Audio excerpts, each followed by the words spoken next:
Hi and welcome to Crash Course Catholicism, a podcast about Catholic teaching and why it makes sense. I'm your host, Caitlin West.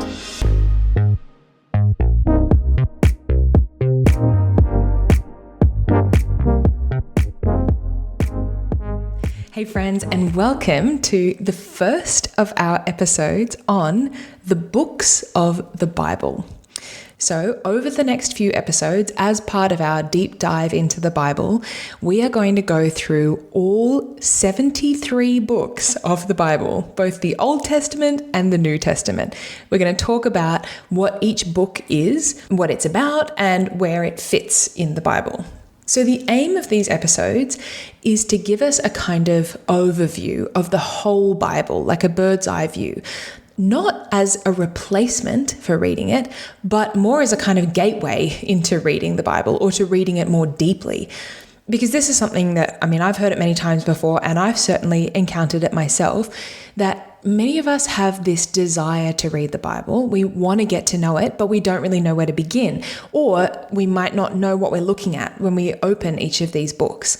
So the aim of these episodes is to give us some kind of orientation so that we feel a little bit more equipped to begin reading the Bible ourselves. So the focus of this episode and then the next episode will be on the Old Testament. The Old Testament contains 46 books in total. At least the Catholic Old Testament does. In the Protestant Bibles, there are only 39 books in the Old Testament, and we will go into why that's the case in a later episode. But for us, we're going to look at all 46 books of the Old Testament. Now, these books are traditionally divided into 4 categories or sections. We have the Pentateuch, the historical books, wisdom literature, and the prophets. And that's also the order that those books generally appear in most Bibles as well. So the Pentateuch, the historical books, wisdom literature, and the prophets. Now, before we dive into those 4 sections of the Old Testament, it's worth just taking a moment, like taking a breath before we begin, zooming out and reminding ourselves of what the Bible is overall. The Bible is ultimately the story of God revealing himself to humanity. So the United States Conference of Catholic Bishops puts it like this: unlike all the other sacred scriptures in the world, the Bible is essentially history. Though often interrupted by long stretches of sermon, song, poetry, prophecy, parables, wisdom, or laws, the unity and continuity of the Bible is its historical storyline.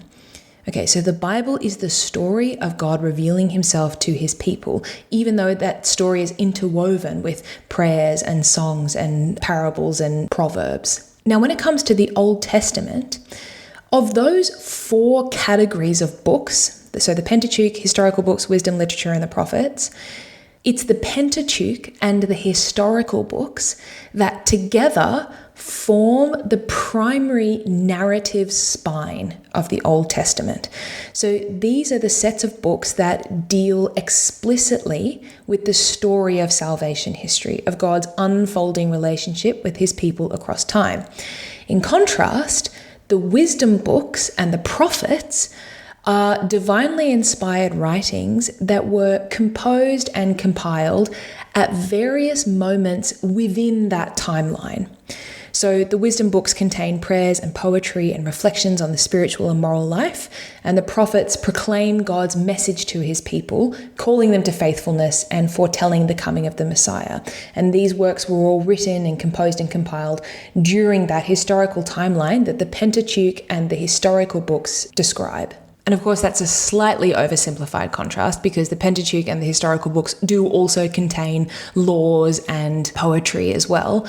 But in general, this can be a helpful way to kind of understand the difference between these categories of books and the functions that they perform within the Bible.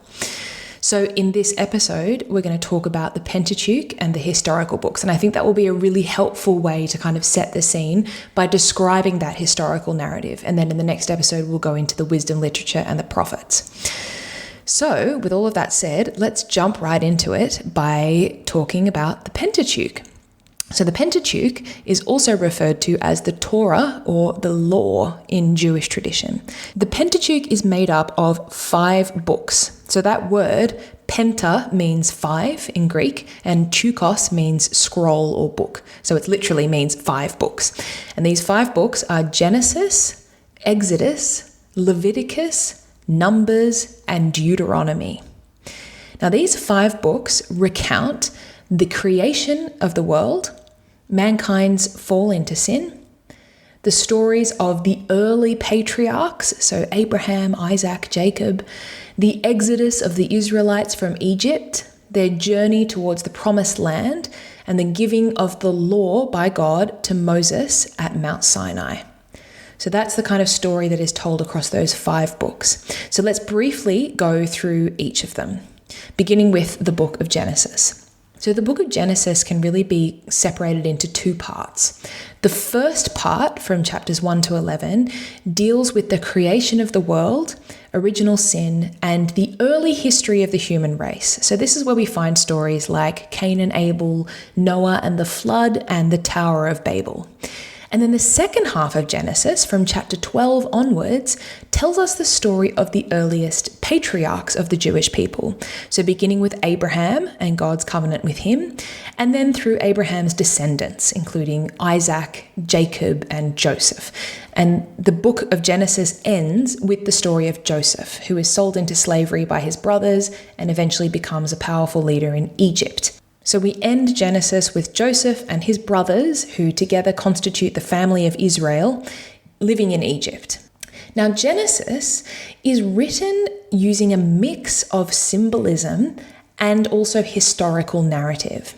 So the first few chapters of Genesis are written in highly symbolic language. So God didn't literally create the world in 7 days. However, what these early chapters of Genesis communicate to us is the truth, right? The truth of that God created the universe and that Adam and Eve rejected communion with him and that sin was introduced into the world. So Genesis uses this symbolic language to communicate profound truths about our salvation history. And then once we reach chapter 12 with the introduction of Abraham, the narrative seems to be much more grounded in more literal historical fact.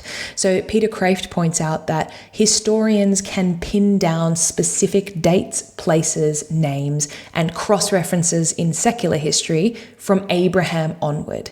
So there are kind of a couple of different styles being used within the overall book of Genesis.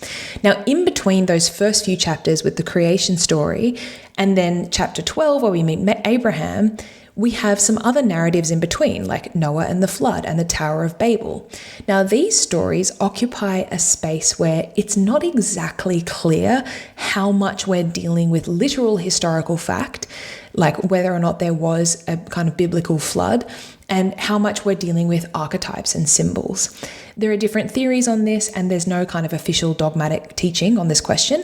But one thing that Pope Pius XII highlighted in his encyclical Humani Generis, he states that the first 11 chapters of Genesis, regardless of the degree to which they're using symbolic language, state the principal truths which are fundamental for our salvation. So these stories are ultimately communicating truths about the fallen state of humanity, God's judgment of sin, and the consequences of pride and disobedience. And those truths remain true regardless of whether or not they're being communicated through symbolic language. Okay, so that's the book of Genesis. After Genesis, we have Exodus. So we've said that Genesis ends with Joseph and his family settling in Egypt. Now, Exodus picks up the narrative roughly 400 years later, when the descendants of Jacob, also called Israel, have greatly multiplied and they are still living in Egypt. And at this point, there's a new Pharaoh, and this Pharaoh isn't sympathetic to the Israelites, and he sees how numerous they have become, and he thinks these guys are a threat. So he decides to enslave and oppress the Israelites. We then have the story of Moses, his birth, his adoption by Pharaoh's daughter, and his eventual encounter with God in the burning bush. And we hear how God sends Moses to lead the Israelites out of Egypt and out of slavery. And with God's help, Moses confronts Pharaoh. The Israelites leave Egypt and they are led through the parted Red Sea. They then journey through the wilderness to Mount Sinai, where God establishes a covenant with them and gives Moses the 10 Commandments, which are written on 2 tablets. And then while Moses is on the mountain, the people fall into idolatry by worshipping a golden calf. Moses rebukes them, the covenant is renewed, and the people construct the tabernacle. And the book ends with the glory of God descending upon the tabernacle in the form of a cloud. So that's the kind of overall narrative of the book of Exodus. The next book in the Pentateuch is Leviticus, or the Book of Laws. So this is the book that basically does what it says on the packet. It records the laws that God gave to Israel through Moses after the covenant at Mount Sinai. It outlines instructions for worship, sacrifices, festivals, dietary laws, and moral conduct. Now, the kind of central theme running through this book is holiness, how to live a holy life in right relationship with God and with other people. And Peter Kraft points out that one of the important things about Leviticus is that it foreshadows Christ. So many of the practices and the rituals that we find in Leviticus are ultimately going to be fulfilled in the New Testament. So that's Leviticus. And then the fourth book of the Pentateuch is the book of Numbers. This title, Numbers, refers to the fact that the book contains 2 censuses of the Israelites, one in chapter 1 and one in chapter 26. That's why it's called Numbers. But the book of Numbers is more than just 2 censuses. It also picks up the narrative where Exodus left it off. So at the end of Exodus, we read how God led the Israelites through the wilderness to the promised land. And then once they arrive at its border, this is where Numbers begins, God commands the people to enter and take possession of the land of Canaan. But the Israelites are daunted by the reports that they're hearing about the inhabitants of Canaan, so they refuse to go in.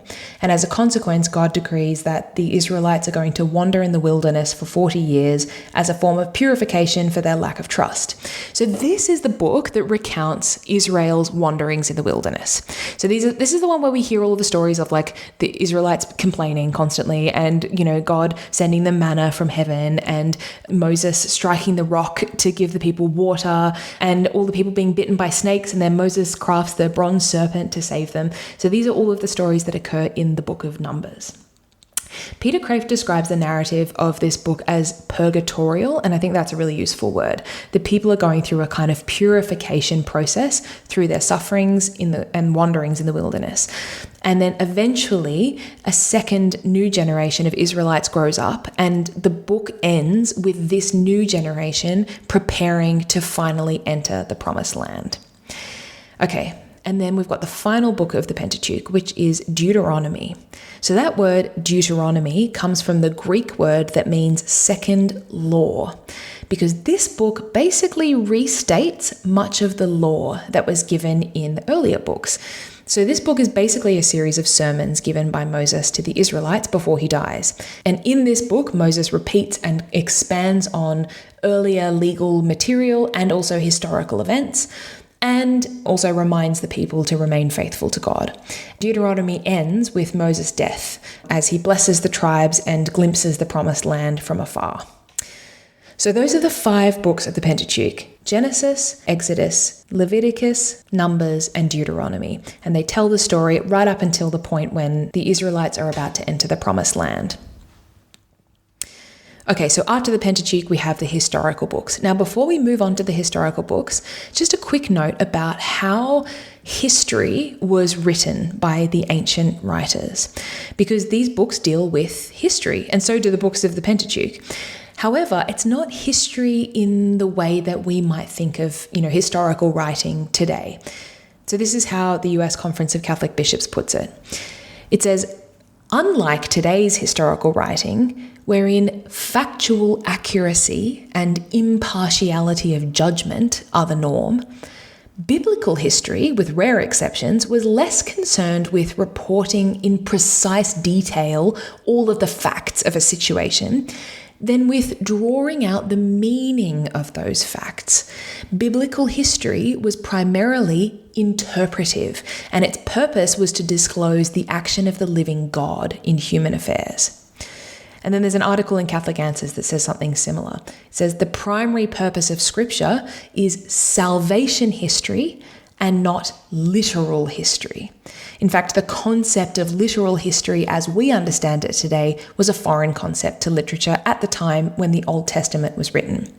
So basically what these two articles are saying is that the primary motive of the biblical authors wasn't simply to record raw data.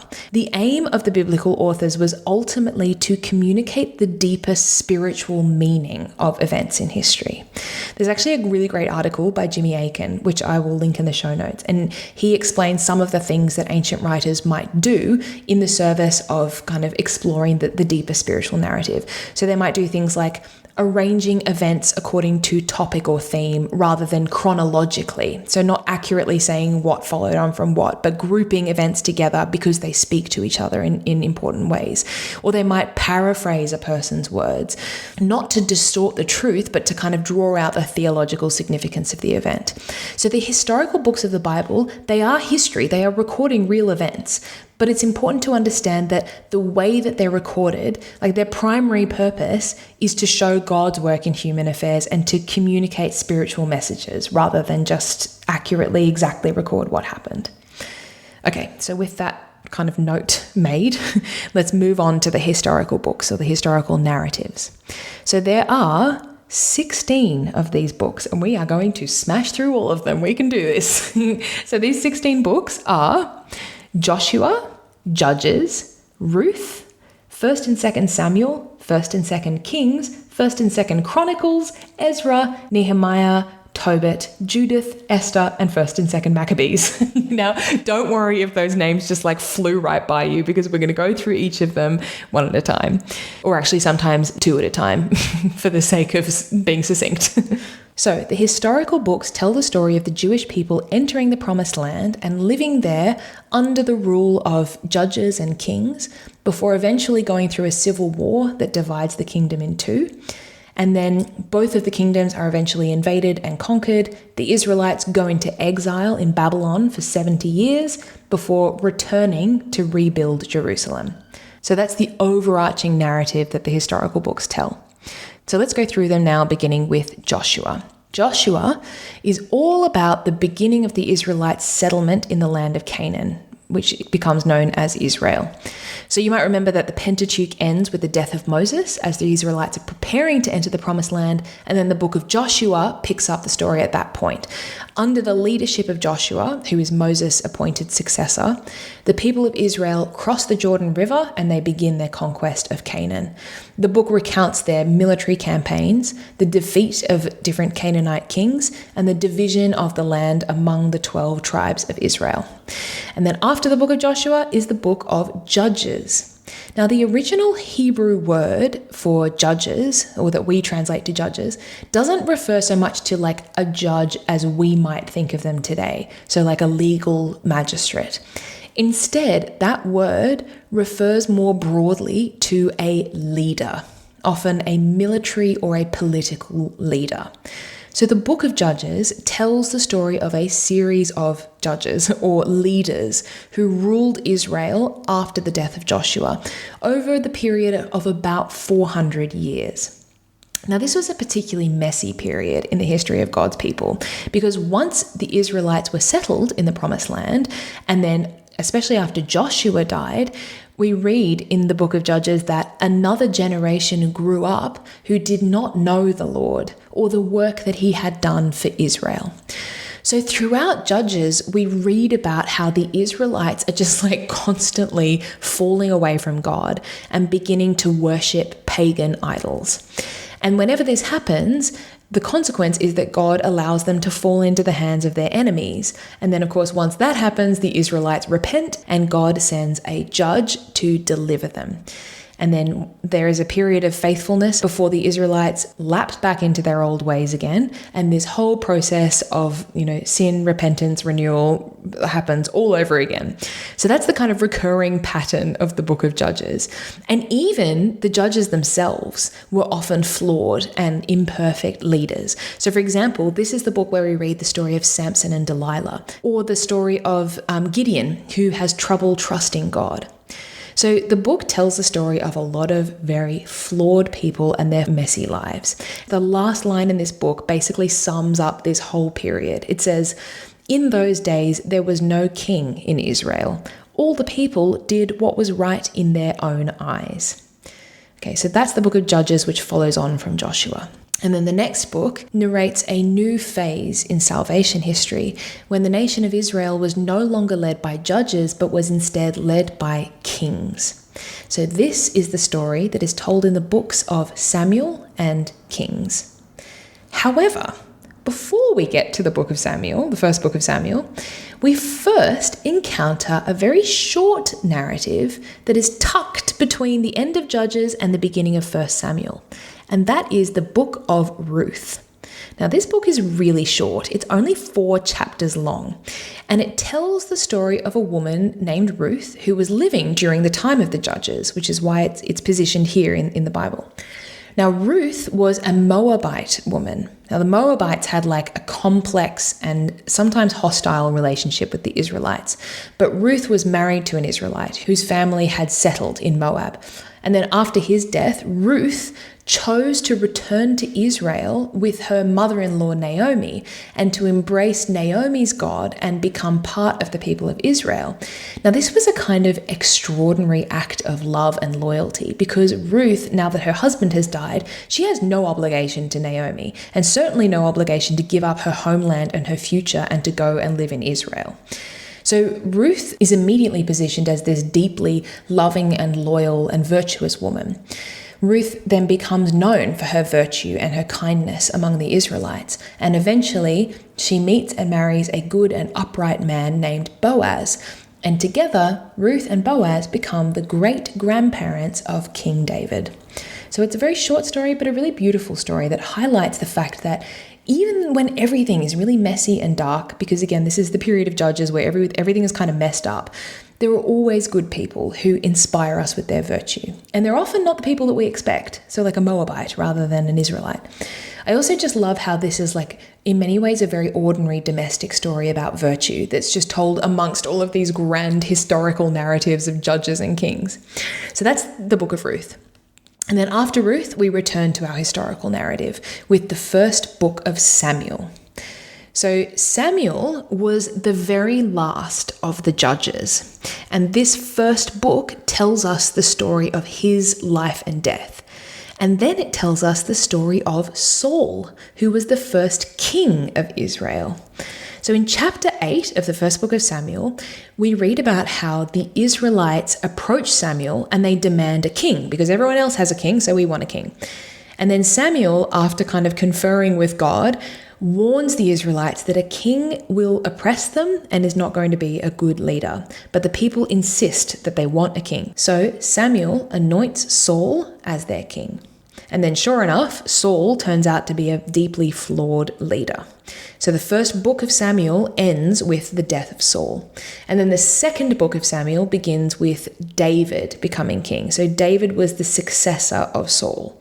So the second book of Samuel follows the story of King David's reign, and it ends with his death. And David is, of course, the most famous of Israel's kings because it's from his dynasty that the promised Messiah is going to come. Now, it might seem kind of random that the second book of Samuel is actually all about David, and it actually doesn't mention Samuel because Samuel died in the first book. Well, the reason for that is that 1st and 2nd Samuel were actually originally one single unified book, but they were divided into 2 books during the process of translation into Greek. And this is the same thing that happened with the books of Kings and Chronicles. So that's why 2nd Samuel is called 2nd Samuel and not the book of David. Okay, so that's the 1st and 2nd books of Samuel. They tell us the story of Samuel and then Saul and then King David. So after Samuel, we have the books of Kings. 1st and 2nd Kings continue the historical narrative of Israel under the rule of kings. So they begin with the reign of Solomon, who's the son of David. And then when Solomon becomes king, God offers to grant him whatever he asks. And rather than asking for wealth or power, Solomon instead asks for wisdom. And God is so pleased with this request that he grants Solomon not only wisdom, but also wealth and honor. So Solomon becomes known for his wisdom, and he is actually traditionally credited as the author of most of the book of Proverbs. So under Solomon's rule, we read that Israel experiences a time of peace and prosperity. However, later in his life, Solomon is led astray. He ends up marrying around 700 wives and having about 300 concubines. And many of these women are actually from foreign pagan nations. And they turn Solomon's heart away from God, and he begins to worship their pagan gods. And as a consequence of this, God tells Solomon that the kingdom of Israel is going to be taken away from his son, and only one tribe is going to remain under his family's rule. And sure enough, after Solomon's death, a civil war breaks out in Israel, and the kingdom is divided in two. The northern kingdom, which is still called Israel, is made up of 10 of the 12 tribes, and then the southern kingdom, which becomes known as Judah, is made up of the tribes of Judah and Benjamin, along with many of the Levites, who were the priests who served in the temple. Now, both of these kingdoms are then ruled by a series of kings. The kings in the north are pretty much universally terrible, and they lead the people into idolatry, and they often come to power through violence and assassination. The kings in the south, these are all the kings from the house of David. Now, many of them, in fact, most of them, also turn away from God, but there are a few who remain faithful. So the kingdom of Judah sees a slightly higher proportion of good rulers from the line of David. However, this is generally a time of spiritual and moral decline for both the northern and southern kingdoms. Now, in the second book of Kings, we read about how both Israel and Judah are eventually conquered. The northern kingdom of Israel is destroyed by the Assyrian Empire, and then around a century later, or a bit more, the southern kingdom of Judah is invaded by King Nebuchadnezzar of Babylon. And the remaining population of Judah is then taken into exile in Babylon because Jerusalem has been destroyed.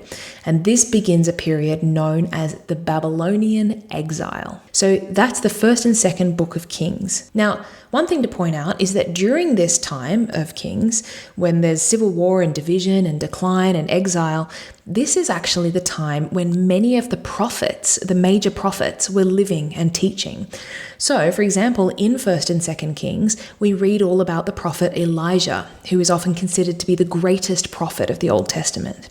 And then in our next episode, when we look at the writings of the prophets, people like Isaiah and Jeremiah, it's helpful for us to remember that this was the context for many of them, this context of the decline of Israel. They're speaking to a fractured, faithless people in a time of deep political, spiritual crisis. Okay.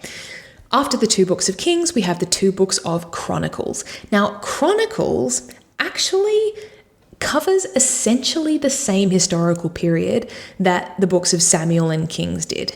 However, it does so from a slightly different perspective. So, for example, Chronicles almost entirely ignores the story of the northern kingdom of Israel, and it mainly focuses on the southern kingdom of Judah, which was ruled by the Davidic kings. Chronicles also presents a more idealized and theological perspective on this same period of history. So Samuel and Kings often highlight the failures of the kings, whereas Chronicles emphasizes the virtue of the good kings. And it also places a lot of emphasis on worship and the temple. The tone of Chronicles overall is more hopeful than Samuel and Kings. So 2nd Kings ends with the Babylonian exile, whereas 2nd Chronicles concludes with the decree that allowed the Jews to return to Jerusalem. So there's this note of hope at the end of Chronicles. Lastly, Chronicles goes into a lot more technical detail than Samuel and Kings did. So, for example, the first 9 chapters of First Chronicles is just genealogies for 9 chapters. So for that reason, modern readers can find these books a little bit harder going. Having said that, Chronicles does offer an important theological perspective, emphasizing hope and faithfulness during exile. Okay, we're nearly at the end of the historical books. The next 2 books are Ezra and Nehemiah. These 2 books recount the return of the Jewish people to their homeland after these 70 years in Babylonian exile. So these 2 books are named after the 2 kind of key figures who feature in them. Ezra, a priest and a scribe, and Nehemiah, who was a Jewish official in the Persian royal court. Both Ezra and Nehemiah return to Jerusalem, and they play a central role in leading the people through a period of spiritual reform and renewal after they've returned from exile to Jerusalem. So at this point, we have to remember that the Jewish people have been in this context where their religious practices have been disrupted and at times suppressed during the Babylonian exile.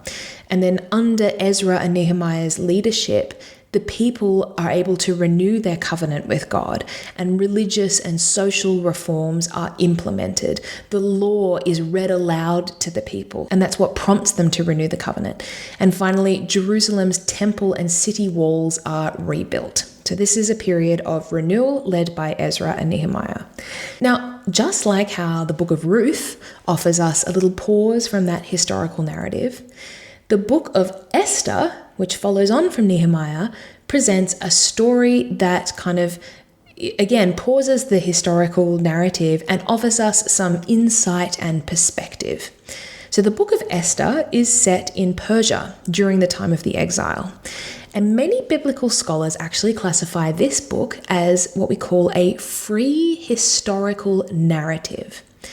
It's set in a real historical context, and it deals broadly with real historical events, but the details and the characters have probably been embellished by the author in order to tell a story and to convey a theological and moral message. So there's an article for Catholic Answers that defines this genre of a free historical narrative as a free narrative of a historical event written with a teaching, moralizing purpose in mind.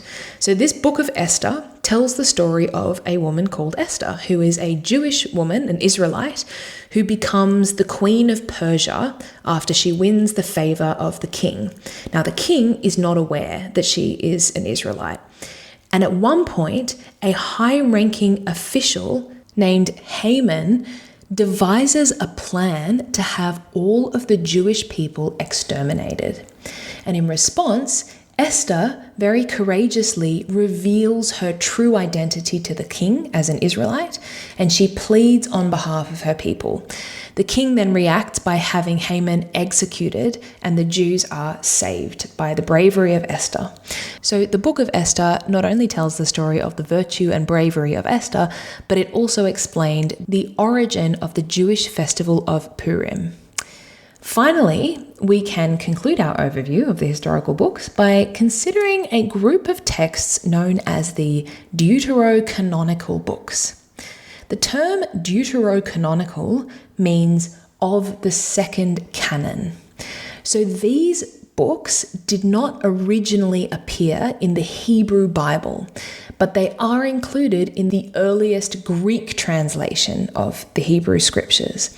They were also frequently quoted by the early church fathers, and the Catholic Church has always regarded them as part of the canon of scriptures. They also appear in Orthodox Bibles. However, during the Reformation, Martin Luther removed these books from the Protestant Bible. So there are 7 deuterocanonical books in total, but today we're just going to talk about 4 because they are part of this category of historical books. And those 4 deuterocanonical books, it's a really hard word to say, are Tobit, Judith, and 1st and 2nd Maccabees. Tobit and Judith, like Esther, are free historical narratives. Tobit tells the story of two people in crisis. There is a man called Tobit, who is a good and virtuous man, but he has been blinded.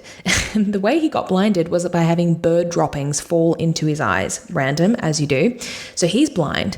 And then there's this woman, Sarah, who is a virtuous woman who has been married 7 times. But each time she gets married, on her wedding night, her husband is killed by a demon.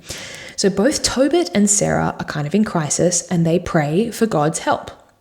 And in response, God sends the archangel Raphael to assist. I never know if it's Raphael or Raphael. I think people pronounce it differently. Anyway, Raphael accompanies Tobit's son Tobias on a journey. And on this journey, he meets and marries Sarah, the woman whose 7 husbands had died. And Raphael teaches Tobias how to defeat the demon that is afflicting Sarah. And then after the couple returns home, Raphael also shows Tobias how to heal his father's blindness before revealing his true identity as one of God's archangels. And then the book of Judith tells the story of a widow, Judith, whose city is under siege by an army led by Holofernes, who is a general under King Nebuchadnezzar. Holofernes has cut off the city's water supply, and as a consequence, the lives of all the Israelites are in danger. So in order to save her people, Judith uses her beauty and her cunning to infiltrate the enemy camp. So she pretends that she's defecting from Israel, or she's running away from Israel because they're all about to be killed, and tells them that she's willing to act as an informer. And Holofernes welcomes her in, not just because she's going to be an informer, but because she's really beautiful and he wants to try to seduce her. And Judith kind of bides her time, and then one night, after Holofernes has gotten drunk and fallen asleep, Judith takes a sword and cuts off his head, and then returns home with the general's head in a bag. Basically, she's a major boss. And to be honest, I feel really bad for Protestants not having these 2 books in their Bibles, because not only are they just like fantastic stories, they just also have so much to teach us about courage and self-sacrifice and faith in God and virtue. And then finally, the last 2 books are 1st and 2nd Maccabees. Now, these are historical books that are set roughly 300 years after the Jewish people have returned from the Babylonian exile.